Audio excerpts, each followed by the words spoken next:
Everyone. तो गंगोत्री की यात्रा करने के बाद हम चले थे केदारनाथ बाबा के दर्शन के लिए, और उसके लिए सबसे पहले पहुँचे हम सीतापुर, जहाँ से हमें पहुँचना था गौरीकुंड के लिए। लेकिन रास्ते में इतनी भीड़ थी गौरीकुंड जाने के लिए कि गाड़ी भी आराम से नहीं मिली, बहुत लंबी लाइन थी। उसके बाद पहुँच गए थे हम गौरीकुंड, और ये माँ अलकनंदा बह रही हैं, और ये है गौरीकुंड का नज़ारा, जहाँ पे बहुत ही ज़्यादा भीड़ थी। ये दो यहाँ पे तालाब बने हुए हैं, गर्म पानी का कुंड है इनमें। एक कुंड में आदमी नहाते हैं और एक कुंड में लेडीज़ स्नान करती हैं। तो शाम के टाइम पे हम यहाँ गौरीकुंड में पहुँच गए थे, और हमको जाना था अमन केदारनाथ की यात्रा के लिए, लेकिन पता चला कि यात्रा बंद कर दी गई है। तो हम वापस से आ गए थे। यहाँ पे एक रूम लिया वहाँ पे हमने, और यहाँ पे हम रुके थे रात में। दूसरे दिन हम सवेरे फिर गौरीकुंड आए स्नान करने के लिए। है गौरी माता का मंदिर जो गौरीकुंड पर ही बना हुआ है। काफ़ी ज़्यादा यहाँ पे भीड़ है, घोड़े वालों का भी और आदमी भी बहुत ज़्यादा भीड़ हो रही है यहाँ पे। सुबह सुबह का टाइम है 2:30 बजे का। ठीक से अभी अंधेरा है, कुछ ठीक से दिखाई नहीं दिया। उसके बाद भी हम चले आगे। ये पालकी वाले अपनी तैयारी कर रहे हैं पालकी ले जाने के लिए। ये गौरीकुंड का नज़ारा है सारा।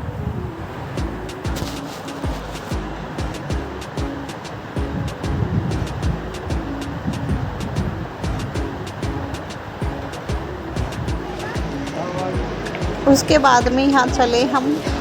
पैदल जाने का इरादा था, लेकिन एक साथी थी जिस पे चला नहीं जा रहा था बिल्कुल, उसने मना कर दिया। तो इस वजह से हमने यहाँ पे घोड़ा लिया, और हम घोड़े से केदारनाथ बाबा की चढ़ाई हमने की थी। घोड़े वाले भी कम परेशान नहीं करते हैं, और घोड़े पे और भी ज़्यादा डर लग रहा था मुझे तो पैदल चलने से।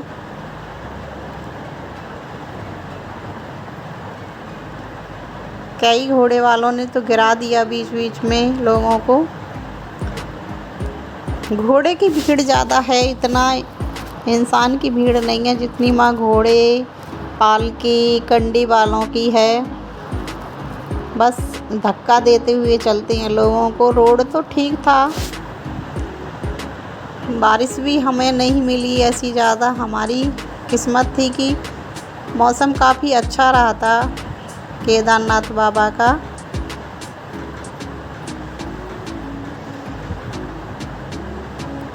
इतना सुंदर नज़ारा, ये देखिए बर्फ़ के पहाड़, एकदम ऐसे लग रहा है जैसे चांदी रखी हुई है बर्फ़ पहाड़ों पे।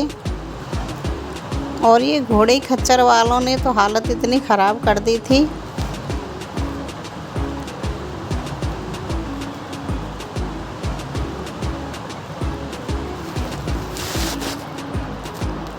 मेरे हिसाब से तो अगर जाओ तो पैदल ही जाना। हमने तो गलती की थी जो घोड़ा ले लिया था। घोड़े पे तो हमें और भी ज़्यादा डर लग रहा था कि कहीं घोड़ा हमको गिरा ना दे खाई में। बहुत ही छोटा सा रास्ता होता है, इस पे घोड़े भी चलते हैं और पब्लिक भी चलती है, लेकिन घोड़े वाले पब्लिक को चलने ही नहीं देते।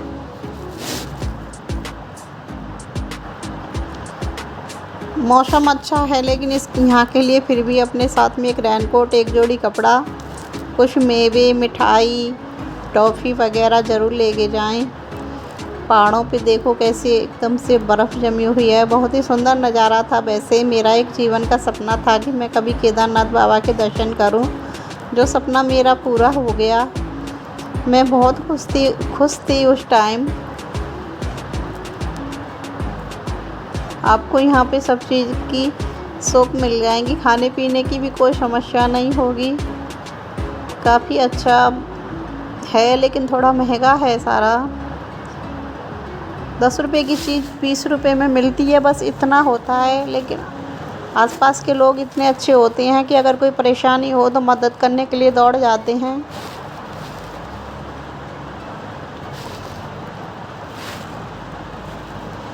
धीरे धीरे हम बढ़ रहे थे केदार बाबा के तरफ।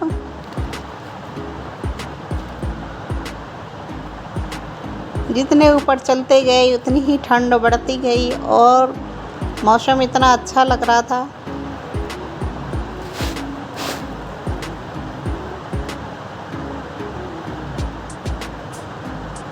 आप देख रहे हैं कि भीड़ कितनी है।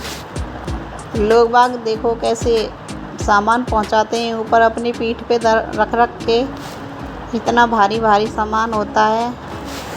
और ये है सबसे बड़ा ग्लेशियर केदार बाबा का। बहुत बड़ा ग्लेशियर है ये। बहुत ज़्यादा यहाँ पे बर्फ़ जमी हुई है। यहाँ से घोड़े निकल रहे हैं। बहुत ही छोटा सा रास्ता है। बहुत ही डर लगता है यहाँ पे। कीचड़ बहुत थी। बहुत ज़्यादा कीच थी इनके पानी की वजह से या जिस भी वजह से। लेकिन मन में एक आस्था थी, एक खुशी थी कि आज हम बाबा के दर्शन करेंगे। और हम सुबह ही निकल गए थे तो दोपहर तक हम केदारनाथ पे पहुंच गए थे।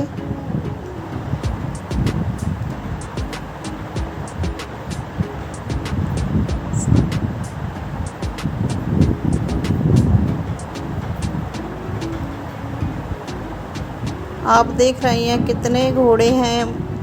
कितने घोड़े से लोग बाग जा रहे हैं। हम तो खैर उतर के पैदल ही आए थे। डर के मारे मैं तो दोबारा घोड़े पे बैठी ही नहीं थी। इतने सुंदर नज़ारे, इतने झरने आपको ऐसे देखने को मिलेंगे। बहुत ही अच्छा लग रहा था दर्शन करने के बाद में।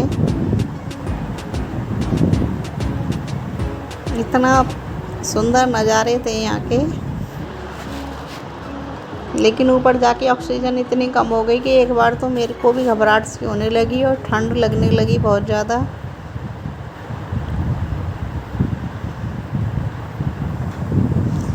बीच में हम रुके थे। हमने एक दो बार यहाँ पे चाय पी, बिस्किट वगैरह खाए। और ये देखिए नदी के ऊपर कितनी ज़ोर से धुंध छाई हुई है।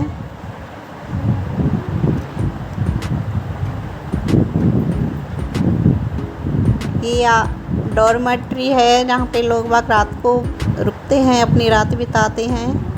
वो ये जगह है। धुंध के मारे कुछ दिखाई भी नहीं दे रहा था। एक बार तो इतनी ज़ोर से धुंध हो गई थी वहाँ पे। लेकिन फिर भी हमारा सफ़र बहुत अच्छा रहा। मौसम की कोई दिक्कत नहीं रही हमको।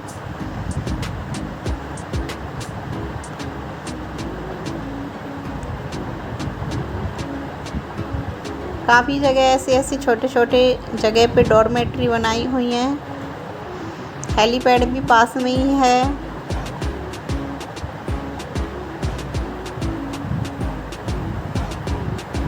ये देखिए आपको दिख रहा है हेलीकॉप्टर उड़ रहा है जो ये सवारियां लेके जा रही हैं।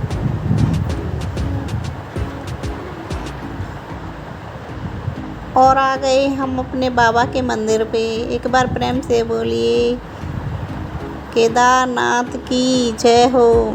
बहुत ही अच्छा लगा। मेरी आंखों से एकदम से आंसू आने लगे कि जो मैंने सपने में देखती थी, सपने में सोचती थी कि मैं भी कभी केदारनाथ जाऊंगी, वहाँ पे आज मैं स्वयं पहुँची हूँ। इतनी ज़्यादा भीड़ थी यहाँ पे और धूप का टाइम हो रहा था तो इतनी गर्मी भी बहुत थी यहाँ पे। लेकिन फिर भी भोले बाबा के हमको दर्शन हुए। दर्शन करके मन में एक बहुत ही अजीब सी शांति आ गई, एकदम सुकून आ गया।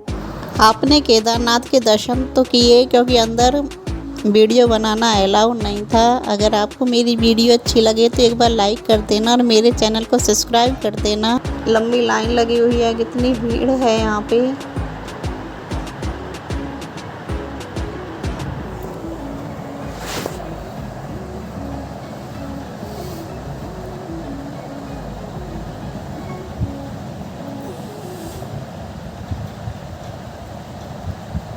और ये है केदारनाथ के पीछे का रास्ता जहाँ पे भीमशिला है। ये भीमशिला है जिसकी वजह से केदारनाथ मंदिर बच गया था। वो आपदा आई थी जब इसी मंदिर की इसी शिला की वजह से वो पानी इधर उधर से निकल गया। बहुत ही विशाल शिला है। ये भी भोलेनाथ का चमत्कार है जो ये शिला यहाँ पे आके रुक गई, ना मंदिर के से टकराई और ना मंदिर को कोई नुकसान होने दिया पानी से। हर हर महादेव।